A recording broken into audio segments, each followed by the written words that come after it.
ஓம் சாய்ராம். அன்பு சாய் சொந்தங்களே, இந்த நாள் இனிமையான நாளாக மலர்றதுக்காக உங்களை நான் வாழ்த்துறேன். இந்த பிரார்த்தனைகளெல்லாம் வெற்றிகரமாக அமையறதுக்காக நான் படிக்கும்போது நீங்களும் கேட்குறீங்க.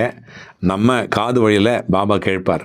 இந்த பிரார்த்தனையை யார் தெரியுமா எழுதியிருக்காங்க? திருச்சியிலேருந்து அந்த சகோதரி பேர் மல்லிகா அப்படின்னு பேர். அவங்க என்ன ப்ரேயர்னாக்கா, அப்பா நான் நல்லா படிச்சிருக்கேன், என்னுடைய பிள்ளைகள்லாம் நல்லா படிச்சிருக்காங்க, ஆனால் வேலை கிடைக்கல, குழந்தை பிறக்கலை, நிறைய பிரச்சனைகள். இந்த பிரச்சனைகளை நான் எப்படி சமாளிக்கிறது அப்படின்னு மல்லிகா அவர்கள் கேட்குறாங்க. பாபாவுடைய பதில் என்னன்னு பார்ப்போமா? என்ன சொல்கிறாருன்னா, என் அன்பு மகளே மல்லிகா, நீ ஒரு சாதாரணமான பெண் இல்லை. நீ சாதாரணமான பெண் அப்படின்னு நினைக்கிறையா?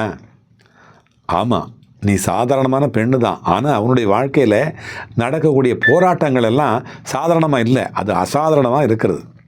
வீட்டில் சிக்கல்கள், வேலையில் அழுத்தங்கள், மக்களிடத்திலிருந்து சமுதாயத்திலிருந்து எதிர்ப்புகள், உனக்கு தெரியாத ஒரு கெட்ட சக்தி, அதனுடைய அழுத்தங்கள், இத்தனைக்கும் நடுவில் நான் எப்படிப்பா நிற்க முடியும் அப்படின்னு நீ யோசிக்கிற, அப்படி தானே? நான் சொல்கிறது கேட்டுக்கோ அப்படின்னு சொல்கிறார் பாபா. உன்னுடைய பலம் உனக்கு தெரியாது, அது உன்னால் வராது, அது தெய்வத்திலிருந்து தெய்வீகமான சக்தியாக வரும். அதுதான் பாபா சொல்கிறாரு, என்னுடைய கிருபை உனக்கு போதும், என்னுடைய அருள் உன்னை பலப்படுத்தும், நீ அந்த அருளை பெற்றுக்கொள்ளணும். என்னுடைய சக்தி உன் மீது வந்துச்சுன்னாக்கா அது உன்னை உறுதியாக நிறுத்தும், உன்னுடைய உள்ளத்தில் ஒரு புதிய தைரியத்தை கொடுக்கும். உன்னை தாழ்த்த நினைப்பவர்கள் எல்லாம் உன்னை பார்த்து பயப்படக்கூடிய அளவில் உன்னை நான் உயர்த்துவேன்.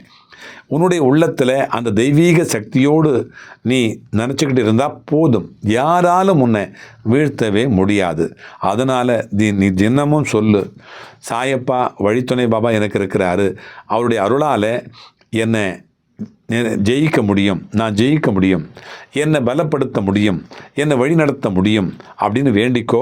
அப்போது அந்த அருள் நாள்தோறும் உன்னை வந்து சேரும், உன் கூடவே இருக்கும். நீ தளரவே மாட்ட, நீ விழவே மாட்ட, நீ ஜெயிச்சுக்கிட்டே இருப்ப. நீ நிற்க போகிற, நிலச்சி நிற்க போகிற, உயர்ந்து நிற்க போகிற. உங்கூட வழித்துணை பாபா வந்துக்கிட்டே இருப்பேன், நீ ஜெயிச்சுக்கிட்டே இருப்ப. அல்லாஹ் மாலிக்.